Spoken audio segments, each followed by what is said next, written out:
Suicide Squad's been around a long time in a lot of incarnations. Sort of starts out as Task Force X and evolves into Suicide Squad. Suicide Squad began back in the late 50s. Robert Kanigher and Ross Andru drew 5 issues in The Brave and the Bold. It wasn't in its own title. It was about a team of adventurers, and then they didn't do anything else with it. It was a much more grounded look at this group of military operatives. They were just military operatives that were on covert missions that were dangerous and considered suicidal, hence the nickname Suicide Squad. And Rick Flag actually was the leader of that military operation. For me, I was kind of most interested in the Ostrander series from the 80s. I'm a child of the 80s, and I grew up during the Cold War, and the Suicide Squad of that time period was full of that government paranoia and the black ops and the secrecy and the idea of using criminals to do things that you might not acknowledge in public. When I came into it, the editor, Bob Greenberger, said, we got this title that we haven't done anything with in a long time, and you can do anything you want,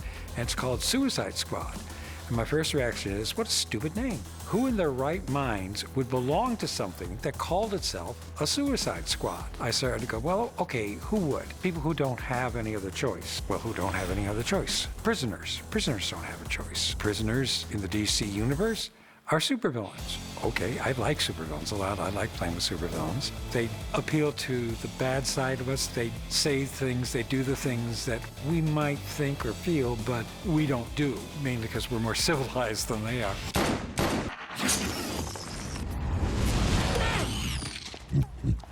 I didn't even want the mainstream villains.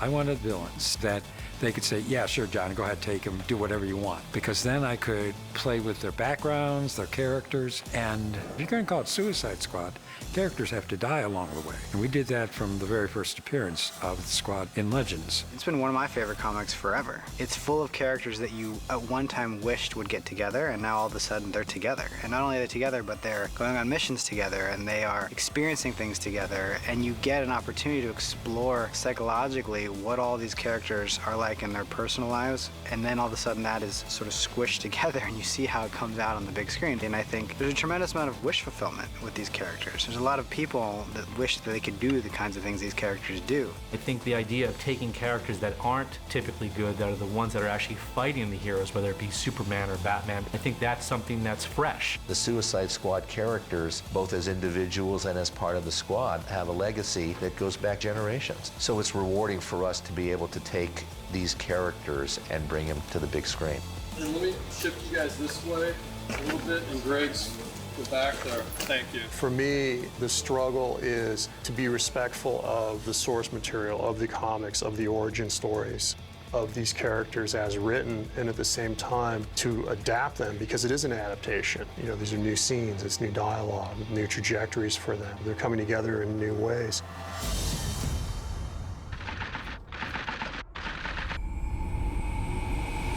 Amanda Waller was my creation. She didn't exist before Suicide Squad. I wanted someone to head the squad who was not typical. I wanted a woman, because you didn't have many very strong women there to begin with. I wanted someone to be African American, because you didn't have a lot of strong African American characters at that point in DC either. And I wanted her to be just as tough, but no superpowers. That her power was her own strength of will and her badass attitude. Darling, I'm walking out of here free man, or we're gonna start having some real fun. Why don't we have some fun? One of the best scenes I've ever read of Amanda Waller was when the Justice League and the Suicide Squad first crossed paths, and she put Batman in his place. She says some veiled threats to him as if she knows everything about him. And Waller, when you think about it, is really the only character that could do that. The next war will be fought with these metahumans, ours or theirs. We're not the only ones kicking up rocks looking for them. Now, Amanda Waller, I think, is one of the most interesting characters in the film. Wicked intelligent, incredibly formidable as a person, and who can walk into the most powerful room in Washington, D.C. and manipulate anybody in that room to get what she wants. I connected to her because everything I read about her out of the Cabrini Green projects in Chicago, had a couple of kids and a husband who were murdered, then rose up and became this high official in the government. I was like, that's interesting. Usually they're being born out of some pond somewhere, you know, out of some frog's mouth. But this was someone who I could really root in truth and the afro, and it's something that spoke to me. She doesn't have any problem exploring the gray areas of getting things done. The fact that she was in charge of this whole squad did draw me in too, I have to say. I like being the badass. We just saved the world. A thank you would be nice. Thank you. The Suicide Squad for her starts out as just another means to an end. By the end of the film, she would never admit it, but I think she does learn to respect them. She does learn that they are truly capable people.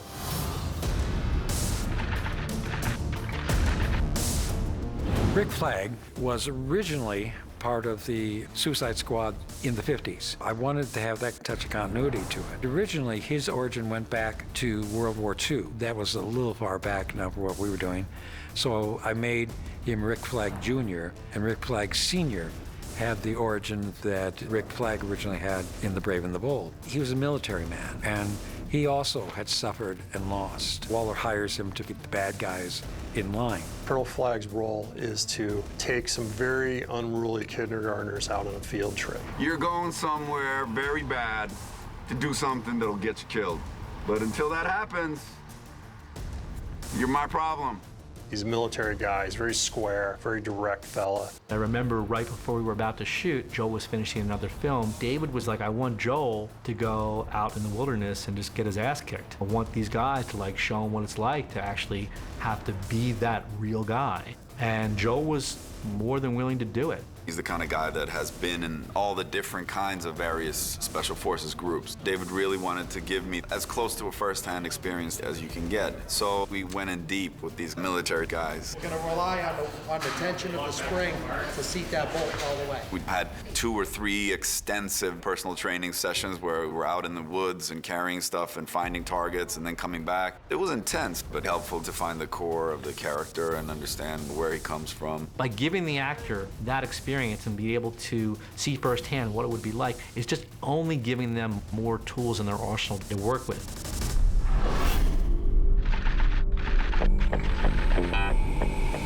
Deadshot's an interesting character. In the comic lore, he's the man that never misses. He has some sort of amazing gift with bullets. I guess he's the bullet whisperer, you could say. And he puts that skill to work. He runs around the world whacking people for whoever's gonna pay him money. But it's also cost him a lot. It's cost him his relationships. It's cost him his daughter, his family. And that separates him from the pack. There's so many assassins and good shots in the DC universe, but Deadshot is the most complex that walks that line between good guy and bad guy because of family. With Deadshot, I remember seeing a TV interview with a hired killer from the mob, and one thing that he said really struck me. He said, I don't care if I live, so why should I care if you live? And that became very much part of Deadshot's operating system. He's not looking to kill himself. It's not a death wish. He just doesn't care. He doesn't care if he lives or dies, and so he doesn't care if you live or die. Check, pop, pop, drop. I could not get my head around the idea of killing people for money. And I read a book called The Anatomy of Motive. One of the first lines in the book says, why did he do it? It says, simple, because it felt good. Every time I put this on, somebody dies. And? I like putting it on. That was such an explosive comprehension. He says the question isn't why did he do it? He did it because it felt good. The question is why does it feel good? And then just as an actor, it exploded so much in understanding character. You hit a wall when you want to know why someone does something versus the acceptance of the fact that it's enjoyable.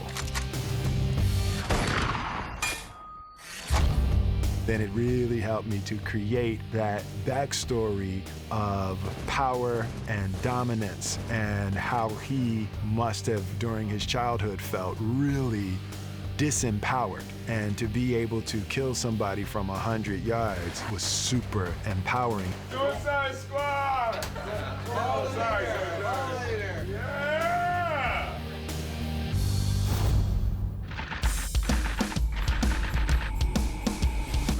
Harley Quinn is far and away the most recognizable character in the squad, the most popular. She was introduced in the Batman animated series in the 90s and then was introduced into the comic books through that, and it's become one of the biggest characters in comics. There's something archetypical about Harley Quinn. It's interesting because as a character in the comic book canon, she's maybe 20 years old, but she's so iconic. Something tells me a whole lot of people are about to die. She's a character that does what she wants. She's uncensored. She's very in the moment. Stupid gut, you're ruining date night!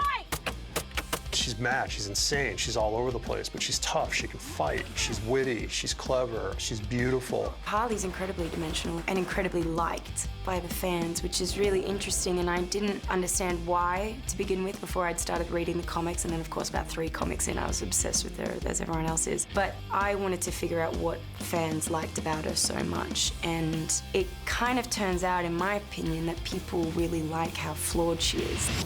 Dr. Quinzel. You know, I live for these moments with you.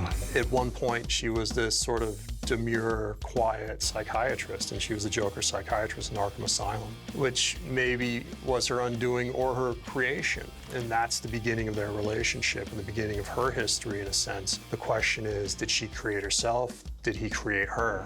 Turning her from Dr. Harleen Quinzel to Harlequin, that transformation is pretty interesting to watch because you meet both characters. You look at him trying to get out of the way, and then, oh, it's Diablo doing fire shit. Dr. Quinzel obviously has a lot of issues in my backstory, which I always tried to keep true to the comics as well. And then I researched criminal minds and mental illnesses and things like that, and all of that was really interesting and definitely helpful, but the most interesting thing I ended up researching was codependence, and I was kind of taken by the idea that people could really let their lives fall apart over a person, and the fact that it is a compulsion, the way like an alcoholic is addicted to alcohol. And once I thought of her relationship with Joker in those terms, as a compulsion, as an addict, I had a world of empathy for her, and I could justify almost any of her actions that way.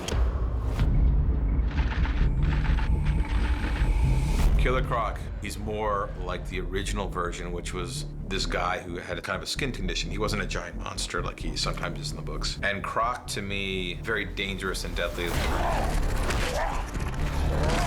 Waylon Jones, as he was known before he became Croc, has such a rich backstory, from being this villain who pits against Batman, right back to the beginnings of him as a child and being raised by this abusive aunt who used to ridicule him and beat him and try to scrub the scales off of him, because as a teenager he started to develop this skin affliction and scales started coming out.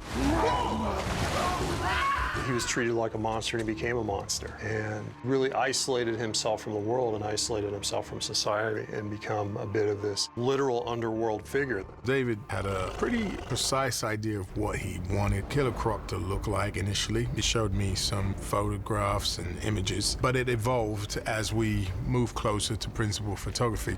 Initially, he was a lot greener, and then David had this great idea. He wanted all the characters very rooted in reality, so that it was more the shades and tones of my own colors, the browns and beiges, and it just made it more organic and more real. You could see the human side, but it turned into this creature. I live on the ground.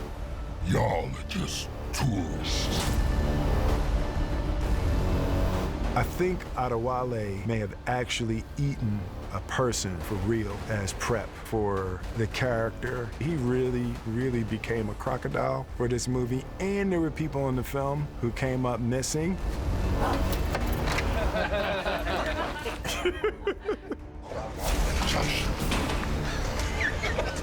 It was a lot of fun.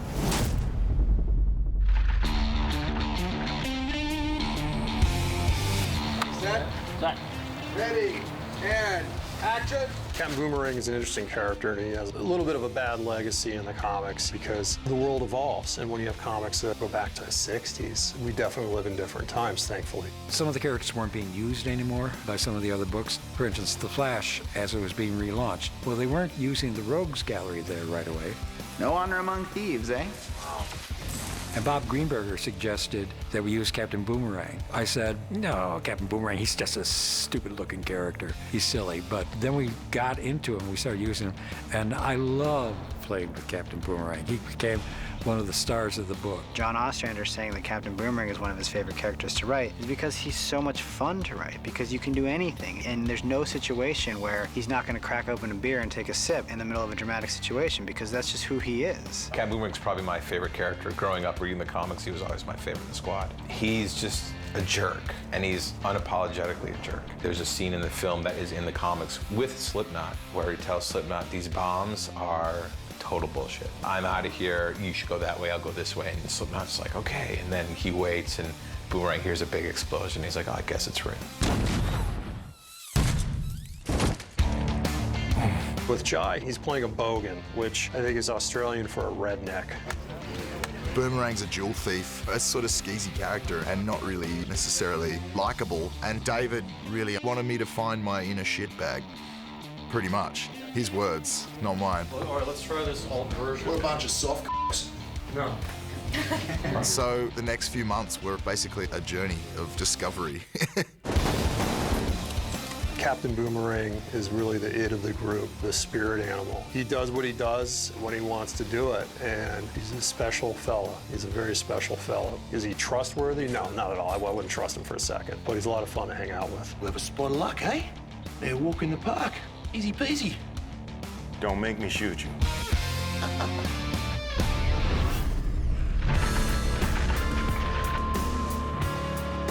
There's actually been a lot of different El Diablos in the comics, and this current version isn't very old. He's only a few years old. He's more of a modern-day version of the character. The original character was an old Western character. And this new one inherits this kind of dark, supernatural ability and can create fire. I wanted to do a Latino superhero, so of course I drew on the stuff that I knew from people I grew up with. I wanted to do a character that came from that, but then went on to something better than that. It's not about where he is or where he came from, it's about where he's going, and where he's going hopefully is a place of inner peace and redemption. Can you hold the back of her head with your hand like that? One of the reasons I wanted to do this film was to bring Diablo to life. You just don't really see any Mexican-American characters represented in comic book lore, and he's really one of the absolute few ones out there. That character is someone I can identify with. These are like the guys I grew up with. He's a fighter, but he's given up that side of his life. He's sort of backed away from criminality. He's backed away from aggression. He's backed away from being who he is, you know, because this superpower that he has is an innate part of him. Playing El Diablo is not easy. He's an extremely emotional character. He's got a really dark background. And there's a majority of the movie where he's refusing to act, I think, and to have that kind of restraint as an actor, to take that on and to make it his own and to make it work, he really has a presence. You create this backstory for the characters, and so I explored that fully, and there's this sort of edge to all these characters. And if that wasn't part of your life as a person coming in, it was gonna be by the time you left. Oh, yeah, you're the fire bloke, eh? Yeah, I was, yeah. Right, yeah, hey. Well, looky here. Ooh, it's fire. Ooh.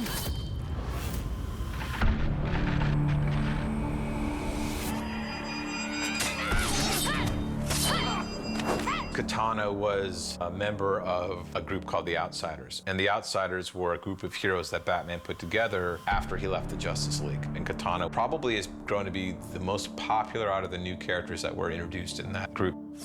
Her soul sword, it's called, traps the souls of anyone it kills. It was once used by her husband, and her husband was killed by his soul's trapped inside that sword. So a big element of Katana is talking to that sword, communicating with her husband. ここで私の人生が終われば、やっとあなたと一緒になれる。 She's a samurai, and I think of Amanda Waller and Rick Flag as my lord. You don't question your lord when you're a samurai, you just do. And you serve your entire life protecting them. And she is very loyal, and she'd do anything to fulfill the mission, whatever it was, just because that's what Amanda Waller wanted. The physicality of that character and the sword fighting, everything that Katana needed to be was incredibly important. It was also important to have her be played by a Japanese actor. And Karen really doesn't have a resume. She really doesn't have a history as an actor, but sometimes as a director, you just go on instinct. So you can land and pull it. She was a huge surprise, and it was fantastic to just watch her grow and develop and really become Katana.